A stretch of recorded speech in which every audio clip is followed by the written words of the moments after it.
चलिए जी, देखिए ये क्वेश्चन जो है बैंक में जो क्वेश्चन इससे आता है लगभग 5 या 4 आता है, 4 या 5 बैंक में फाइनल है कि आता है इससे क्वेश्चन। एसएससी में 1 या 2 क्वेश्चन इससे आता है, और अदर में भी जैसे रेलवे हो गया, अदर एग्जाम में भी आता है, लेकिन बैंक और एसएससी में फाइनल है कि इससे जो क्वेश्चन हम बताए हैं वही आता है। आसान है, कोई भारी नहीं है। तो देखो कैसे हम बताएंगे। सबसे पहले यहाँ जो सिंबल ऊपर में दिया हुआ है हैच, ये परसेंट, ऐसे ये जो सिंबल दिया है यहाँ अर्थ दिया है, ठीक है। तो हम सबसे पहले इस सिंबल का यहाँ हम चिन्ह लिख देंगे। चिन्ह लिखना जरूरी है, चिन्ह लिखेंगे तब समझ में आएगा, तब ये फटाफट बनेगा। 5 क्वेश्चन है, 2 मिनट में बन जाएगा। लेकिन ये लिख लेने के बाद अगर ये नहीं लिखोगे तो ऐसे बनाओगे तो इसमें समय लगेगा। जैसे देखो हैच, यहां ध्यान देना, कॉमन सी बात है। कह रहा है पी जो है यहाँ पहले सब में ऐसा ही रहेगा, ये नहीं कि क्यू कभी इधर ऐसे नहीं रहता है, कभी ऐसे सजा कर देता है। पी क्यू से छोटा नहीं है, इसका क्या मतलब हुआ? पी क्यू से छोटा नहीं है। पी जो है क्यू से छोटा नहीं है, इसका मतलब पी से बड़ा होगा, या बराबर भी तो हो सकता है ना जी। तो पी क्यू से छोटा नहीं है तो छोटा, ये छोटा का चिन्ह हो गया, ये बड़ा का चिन्ह हो गया। तब ये इसका बड़ा हो सकता है, नहीं तो बराबर हो सकता है, यही ना मतलब हुआ। या तो बड़ा हो सकता है या बराबर हो सकता है, दोनों हो सकता है, ठीक है। आगे फिर परसेंटेज दिया हुआ है। परसेंटेज का क्या अर्थ है? पी क्यू से बड़ा नहीं है। पी जो है क्यू से बड़ा नहीं है, इसका मतलब पी जो है क्यू से बड़ा नहीं है, इसका मतलब छोटा होगा, यही ना मतलब हुआ। ये भी तो हो सकता है कि छोटा है, तो हो सकता है कि बराबर भी हो सकता है, ये भी तो हम कह सकते हैं कि बराबर होगा, छोटा नहीं है तो। एट द रेट ऑफ का ये सिंबल क्या दिखा रहा है? यहां क्वेश्चन कह रहा है कि पी क्यू से ना तो छोटा है ना बराबर है। ध्यान से समझो, ये जो लोग समझ गए बैंक में, एसएससी में, ये बनाकर ही आएंगे। कोई 1% में भी डाउट नहीं रहेगा कि हाँ नहीं बना है, ऐसा नहीं होगा, ये 100% सही होगा। लेकिन ये कॉन्सेप्ट सही से समझना होगा, ये कॉमन सी बात है। कह रहा है पी क्यू से ना तो छोटा है और ना बराबर है, तो क्या कहा जा सकता है? बड़ा ही ना कहा जा सकता है।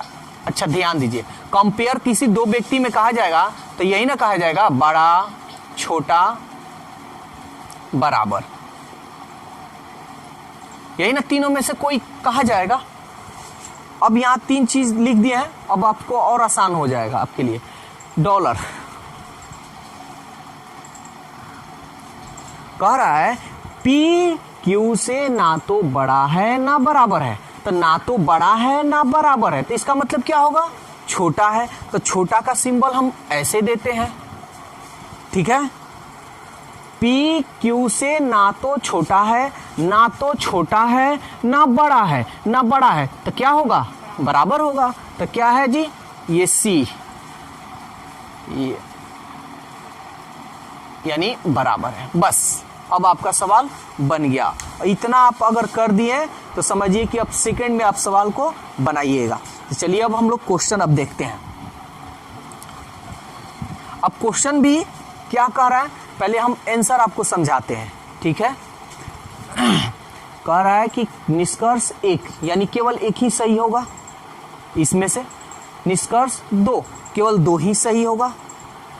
यदि या तो निष्कर्ष 1 या निष्कर्ष 2, ये बहुत कंफ्यूज होते हैं बच्चे, ये वाला बहुत कंफ्यूज होते हैं कि ये कैसे आंसर दे देता है। देखिए, अगर हम कहें कि या तो आपका ये, इसमें कभी कभी आंसर क्या होता है कि ये भी होता है और ये भी होता है, यानी कहने का मतलब कि इसमें जो चीज कहेगा इसमें नहीं कहेगा, इसमें जो चीज कहेगा इसमें नहीं कहेगा, इसमें जो चीज नहीं कहेगा इसमें कहेगा। यानी कहने का मतलब ये हुआ कि कह देगा, या इस पे हम क्वेश्चन बताते हैं तो समझ में आएगा। ठीक है, डी नंबर, यदि ना तो निष्कर्ष एक ना ही, यानी दोनों गलत होगा तो ऑप्शन डी। यदि दोनों निष्कर्ष, अगर दोनों सही है तो ऑप्शन ई। तो ये बहुत कंफ्यूजन होते हैं, तो इस पे हम क्वेश्चन कराते हैं, क्लियर हो जाएगा। चलिए क्वेश्चन बनाते हैं। ये हमारा कथन है। परसेंटेज का मतलब क्या है जी? देखिए तो बड़ा, सॉरी छोटा या तो बराबर। तो आर, देखिए पहले ये ऐसे लिखा हुआ है ना, तब भी वैसे करेंगे। यानी परसेंटेज का मतलब यहां क्या है? छोटा या बराबर। चलिए तो क्वेश्चन नंबर हम लोग 1 देखते हैं। देखिए परसेंटेज का मतलब यहां कह रहा है पी क्यू से बड़ा नहीं है। बड़ा नहीं है तो इसका मतलब यहां आर एन से बड़ा नहीं है, यानी आर एन से छोटा होगा या तो बराबर होगा, यही ना होगा, या तो छोटा होगा या बराबर होगा। तो चलिए हम लिखते हैं, यहाँ ये लेस देन इक्वल दिया है तो आर हम लिख देंगे, और एन, तो आर जो है यहाँ लेस देन इक्वल है। यहाँ ध्यान से, यहाँ से समझिएगा तो एकदम ये क्लियर हो जाएगा, कोई डाउट नहीं होगा। ठीक है, तो कह रहा है आर जो है एन से छोटा है, यही ना मतलब हुआ जी। आर जो है एन से, सॉरी आर एन से बड़ा है। क्या है ये? आर यहाँ पी क्यू से बड़ा नहीं है, तो पी क्यू से बड़ा नहीं है, इसका मतलब पी छोटा है, यही ना मतलब हुआ। आर एन से बड़ा नहीं है, इसका मतलब आर एन से छोटा है। यहां देखो छोटा दिखा रहा है ना, इसका मतलब आर जो है एन से छोटा है। तो आर जब छोटा है तो एन ऊपर होगा, एन ऊपर होगा, अब बराबर भी हो सकता है, तो ये आर हो गया। बड़ा जो होगा हम ऊपर लिखेंगे, छोटा जो होगा नीचे लिखेंगे। देखो एन आर से बड़ा हो गया और छोटा भी हो गया। ये आर छोटा हो गया ना जी एन से, अब बराबर भी है। हैच का मतलब देखो तो क्या दिखा रहा है? बड़ा, यानी एन बड़ा है एफ से, यही ना मतलब हुआ। एन बड़ा है एफ से, एन बड़ा है एफ से, या तो बराबर है, बात यही हो रहा है। तो यहां हम लिख देते हैं थोड़ा देरी के लिए, एन बड़ा है एफ से या तो बराबर है। ठीक है, F eight the rate of को क्या बड़ा दिखा रहा था, एफ बड़ा है बी से। एफ जो है, एफ बड़ा है बी से। बी कहाँ, एफ कहाँ है? यहाँ पे है। तो एफ बड़ा है बी से, केवल बड़ा है, तो बी छोटा होगा यानी नीचे होगा। बोलो कोई दिक्कत है तो? बस क्लियर हो गया। अब यहाँ आंसर मिला लो। यहाँ देखो एट द रेट ऑफ का चिन्ह दिखा रहा है, तो ये क्या है? यहाँ देखो बराबर है। देखो तो एफ बराबर आर है क्या? एफ बराबर आर है क्या? एफ बराबर, इसमें आर कहीं दिखाई दे रहा है? नहीं है, इसका मतलब ये मेरा आंसर नहीं होगा। ठीक है, नेक्स्ट डॉलर, यहां है डॉलर, यानी ये छोटा का चिन्ह है, तो छोटा, बी छोटा है एन से, यही ना मतलब हुआ। बी छोटा है एन से, इसका मतलब बी छोटा है एन से, एन बड़ा होगा, यही ना मतलब हुआ। एन बड़ा है बी से, एन बड़ा है बी से, देखो एन बड़ा है बी से है, तो इसलिए हमारा आंसर कौन होगा? 2 नंबर होगा ऑप्शन, यानी इसमें 2 होगा। तो आंसर में हमारा देखते हैं, उत्तर दीजिए कौन होगा? ए होगा। यदि केवल निष्कर्ष एक कहाँ है? एक तो गलत हो गया ना। यदि केवल निष्कर्ष 2, तो हमारा ऑप्शन यहाँ क्या होगा? ऑप्शन होगा हमारा बी। चलिए क्वेश्चन नंबर 2 देखते हैं। देखिए यहां पे सबसे पहले हम इसको सॉल्व करेंगे। ये सॉल्व तो ये इजी, और ये कोई भारी नहीं है, समय नहीं लगता है। चलिए यहाँ देखिए फटाफट कैसे बनेगा। ये सी क्या इसका है? बराबर, तो एच बराबर हम डब्ल्यू लिखेंगे, फटाफट लिखना है। परसेंटेज, परसेंटेज यानी ये बड़ा दिखा रहा है, यानी आर बड़ा है डब्ल्यू छोटा है, ये मतलब हुआ। आर बड़ा है डब्ल्यू छोटा है, यानी आर बड़ा हो गया और डब्ल्यू छोटा हो गया। और ये क्या है? परसेंटेज बराबर का, तो यहाँ हमको बराबर का चिन्ह देना होगा। फिर क्या कह रहा है? एट द रेट ऑफ, ये क्या कह रहा है कि बड़ा है, तो आर बड़ा है एफ से, आर बड़ा है एफ से, आर बड़ा है एफ से। तो एफ कहाँ लिखे नहीं हम, तो इसको हम इधर लिख देते हैं, कोई दिक्कत नहीं है। आर बड़ा हो गया एफ से। अब सवाल क्या कर रहा है? ये तो देखिए इसका मतलब क्या है? बराबर, या आर बराबर एच। देखिए तो आर बराबर एच है, आर बराबर एच है।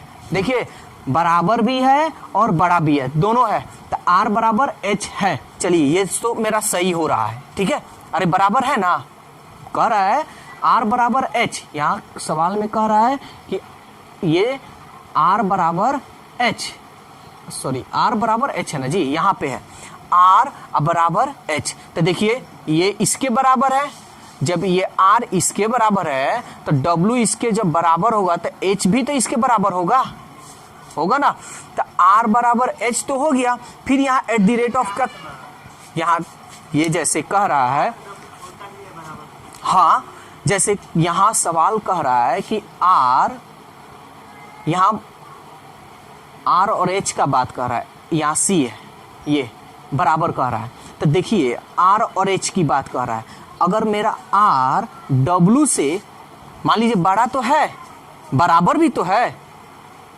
R बड़ा है, बराबर का चिन्ह दिया है ना, तो ये बराबर भी है, दोनों है, बड़ा है बराबर भी है, तो यहाँ जब R W से ये बराबर हो गया, तो जब R W से बराबर हो गया, W जो है H से बराबर है, तो क्या हम नहीं कह सकते कि H भी तो R के बराबर होगा, बड़ा भी है, हम मान रहे हैं कि बड़ा है, लेकिन आगे देखिए क्या कर रहा है, बड़ा है और बराबर है, तो R बराबर H हो गया, ये तो क्लियर हो गया कि R बराबर H, ये सही है, अरे बराबर की बात बोला, बराबर है तो है।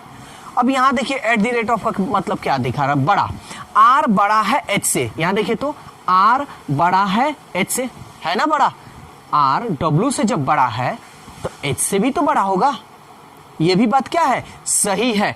तो कहने का मतलब यही ना होगा जी, या तो आप एक ही बात कहिए, या तो आप कहिए बड़ा या तो कहिए बराबर, यही ना आप कहिएगा, तो आपका आंसर यहाँ दोनों सही हो रहा है, या तो आप एक कहिए या तो आप टू कहिए, यहाँ बराबर भी हो रहा है और बराबर भी हो रहा है और बड़ा भी हो रहा है, दोनों हो रहा है, तो आप कहिए या तो एक कहिए या तो दो कहिए, या तो आप कहिए बड़ा या तो कहिए बराबर या तो कहिए बड़ा, दोनों में से कोई एक। तो इसलिए ऐसे सिचुएशन में मेरा ऑप्शन कौन होगा, या तो निष्कर्ष एक या निष्कर्ष दो, या तो आप एक को सही कहिए या तो दो को, इसलिए हमारा ऑप्शन कौन होगा, सी। तो ऐसे सिचुएशन में, ऐसे जब यानी दोनों आंसर हो, तो ऐसे सिचुएशन में हम ऑप्शन सी को लेते हैं।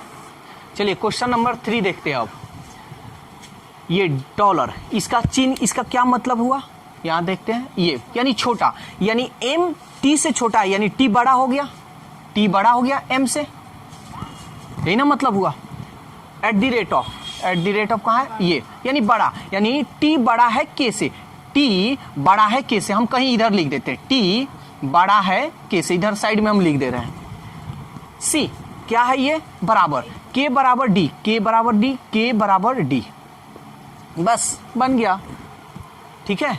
तो यहां देखिए डॉलर, यानी ये क्या कह रहा है, छोटा, यानी D छोटा है T से, ये मतलब हुआ, इसका मतलब T बड़ा है D से, T बड़ा है D से, T बड़ा है D से, देखिए T बड़ा है D से लेकिन बराबर नहीं है ना, इसका मतलब ऑप्शन एक मेरा सही है। फिर अगला क्या कर रहा है, डॉलर के M, यानी डॉलर का क्या मतलब है यहाँ पे, छोटा, यानी K छोटा है M से, इसका मतलब M बड़ा हो गया K से, M बड़ा है K से, देखिए तो M बड़ा है K से, M बड़ा है K, देखिए यहाँ पे नहीं आया, यहाँ ध्यान से समझिएगा, T जो है बड़ा है K से, T ना बड़ा है K से, लेकिन आप ये नहीं कह सकते हैं कि M भी बड़ा होगा K से, क्यों, क्योंकि यहाँ कह रहा है कि T बड़ा है M से, और सवाल में कह रहा है कि M बड़ा है K से, M बड़ा है K से, तो M बड़ा है, तो यहाँ देखिए M बड़ा है K से, यहाँ देखिए यहाँ M और K आ रहा है क्या, कहीं M K एक साथ आ रहा है, कहीं नहीं आ रहा है, तो ये आपका आंसर क्या होगा, गलत होगा। तो ऑप्शन क्या होगा, 1, जो एक निष्कर्ष सत्य है, जो ऑप्शन आंसर आपका क्या होगा, ऑप्शन ए। चलिए क्वेश्चन नंबर 4 देखते हैं आप। चलिए क्वेश्चन नंबर 4 देखिए, ये क्या कह रहा है, यहाँ देखिए आप लोगों को अगर कंफ्यूजन है बड़ा छोटा, तो यहाँ हम बता दे रहे हैं, इसको हम बोलते हैं बड़ा और इसको बोलते हैं छोटा। इसको ग्रेटर बोलते हैं, ग्रेटर देन, और इसको लेस देन। ठीक है ना।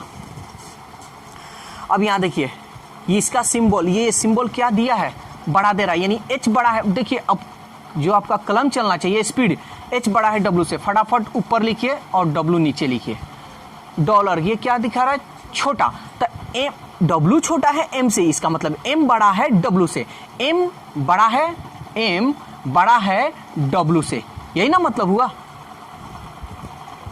h का मतलब क्या हुआ, बड़ा है, यानी m बड़ा है k से या बराबर है, तो m बड़ा है k से, m बड़ा है k से। देखिए m और k दिखा रहा है, तो m बड़ा है k से और बराबर भी है, तो ऐसे हम लिख देंगे। ठीक है, अब चलिए मिलाते हैं। के डब्ल्यू, ये डॉलर का मतलब क्या दिखा रहा है जी, छोटा, यानी के छोटा है डब्ल्यू से, इसका मतलब डब्ल्यू बड़ा होगा के से, यही ना मतलब हुआ। तो डब्ल्यू बड़ा है के से, देखिए तो डब्ल्यू बड़ा है के से, डब्ल्यू बड़ा है के से। डब्ल्यू कहीं दिखाई दे रहा है जी, नहीं दिखाई दे रहा है, यहाँ तो बड़ा दिखाई दे रहा है, डब्ल्यू के एक साथ नहीं दिखाई दे रहा है, इसलिए ये हमारा गलत होगा। ठीक है, अब ऑप्शन नंबर 2, तो ऑप्शन नंबर 2 क्या कह रहा है, देखिए eight the rate of h और m। Eight the rate of का मतलब क्या हुआ, बड़ा, तो h बड़ा है m से। देखिए तो h बड़ा है m से, h बड़ा है, कहीं h दिखाई दे रहा है इसमें, यानी h केवल w से बड़ा है, m से बड़ा नहीं है, इसका मतलब ये भी मेरा क्या है जी, गलत है। इसलिए मेरा ऑप्शन कौन होगा, यदि ना तो निष्कर्ष 1 ना ही निष्कर्ष 2, यानी आंसर मेरा होगा डी। चलिए क्वेश्चन नंबर 5 अब देखते हैं। देखिए फटाफट हम लोग को लिखना होगा, h का मतलब क्या है जी, बड़ा, यानी f बड़ा है k से, फटाफट लिखिए, बड़ा है k से और बराबर का भी चिन्ह दिया, ये बराबर लिख दिए। डॉलर, डॉलर का मतलब क्या है जी, छोटा, यानी k छोटा है b से, इसका मतलब b बड़ा होगा k से, b बड़ा है k से, तो b यहाँ तो नीचे है, तो b बड़ा है k से, ऐसे हम लिख दे रहे हैं। परसेंट का मतलब छोटा या तो बराबर, तो b छोटा है m से, इसका मतलब m बड़ा है b से या तो बराबर है, m बड़ा है b से, तो m b यहाँ है, तो यहाँ लिख देते हैं बड़ा है और बराबर भी है। कोई दिक्कत है तो बोलिए। यहाँ देखिए परसेंट का मतलब क्या कर रहा है कि छोटा, ये देखिए यहाँ हम लिखे भी हैं छोटा, तो b छोटा हुआ ना m से, तब जब b छोटा हो गया m से, तो आप कह सकते हैं ना कि m बड़ा है b से, तो m बड़ा कर दिए b से, और यहाँ कह रहा है बराबर भी है, तो हम बराबर का भी चिन्ह दे दिए। क्लियर। अब ये हमारा जो कथन निष्कर्ष है, इसमें हम देखते हैं एट द रेट ऑफ का मतलब बड़ा, m बड़ा है f से, देखिए तो m बड़ा है f से, m बड़ा है f से, m बड़ा है f से नहीं है, इसमें दिया ही नहीं है mf, ठीक है ना, mf दिया ही नहीं है। और यहाँ देखिए नीचे यहाँ कह रहा है m बड़ा है f से, m बड़ा है f से, तो यहाँ देखिए यहाँ f बड़ा हो गया है k से, यानी f जो है बड़ा हो गया है k से। यहाँ पे समझिए f जो है k से बड़ा है, यानी इसके ऊपर ही ना आएगा, यही ना आएगा, तो हम ये नहीं कह सकते हैं कि श्योर है कि m जो है f से बड़ा होगा, तो ये हम कह नहीं सकते, ठीक है, यानी ये मेरा आंसर नहीं होगा, गलत होगा। ठीक है, eight the rate of b, f बड़ा, b बड़ा है f से, देखिए तो b बड़ा है f से, ये भी हम नहीं कह सकते हैं, क्योंकि b बड़ा है f से। यहाँ देखिए b k से बड़ा है, तो क्या हम ये k से बड़ा है, तो ये तो नहीं कह सकते हैं कि f से भी बड़ा होगा, ये कहाँ से हम कह सकते हैं, इसका मतलब ये भी मेरा क्या है, गलत है। तो उत्तर में देखिए कौन सा होगा, 1 और 2 कोई नहीं हो रहा है, इसलिए यदि ना तो निष्कर्ष 1 है ना ही निष्कर्ष 2 है, यानी उत्तर जो होगा मेरा डी इसका भी होगा, यानी ऑप्शन डी। चलिए क्वेश्चन नंबर अब 6 देख लेते हैं। देखिए ये लास्ट क्वेश्चन हम बताएंगे, अगर कोई दिक्कत हो तो आप कमेंट्स कीजिए। देखिए हैच का मतलब क्या है, बड़ा, तो आर बड़ा है टी से, आर बड़ा है टी से। जो बड़ा होगा ऊपर लिखेंगे, छोटा होगा नीचे लिखेंगे। अब बराबर भी है तो हम यहाँ बराबर का चिन्ह दे देंगे। ओके, ये देखते हैं इसका सिंबल का मतलब है बराबर। टी बराबर एम है, टी बराबर एम है, यहाँ पे हम एम लिख दिए। ये बस आपको स्पीड लिखना है। फिर at the rate of M, at the rate of का मतलब बड़ा, यानी एम बड़ा है डी से, एम बड़ा है डी से, तो हम डी लिख देंगे नीचे। बोलिए कोई दिक्कत है तो बस ढूंढिए। डॉलर का मतलब क्या है जी? छोटा। ठीक है, डॉलर का मतलब है छोटा, यानी डी टी से छोटा है, डी टी से छोटा है, तो डी टी से छोटा है, इसका मतलब टी डी से बड़ा होगा। तो टी डी से बड़ा है, देखिए तो टी डी से बड़ा है, ये इसके बराबर है। जब ये इसके बराबर है तो ये एम, देखिए एम बड़ा है, तो एम बड़ा है तो टी भी तो बड़ा होगा। इसका मतलब हमारा 1 नंबर सही है। फिर नेक्स्ट क्वेश्चन क्या है? हैच। हैच का मतलब क्या है? बड़ा या तो बराबर, यानी आर बड़ा है एम से, आर बड़ा है एम से। देखिए आर बड़ा है ना एम से, लेकिन क्या बराबर है? क्या इसमें बराबर का भी बात कर रहा है? क्या बराबर है? तो देखिए बराबर का चिन्ह दिया है, बराबर भी है, यानी आपका दोनों सही है। 1 और 2 दोनों सही है, यानी आपका ऑप्शन कौन सा होगा? देखिए तो यदि दोनों निष्कर्ष 1 और निष्कर्ष 2 सत्य है, यानी आंसर आपका होगा ई नंबर। और ये जो चैप्टर है टेस्ट ऑफ इनइक्वालिटी है, जिसको हिंदी में असमानता की जांच कहते हैं।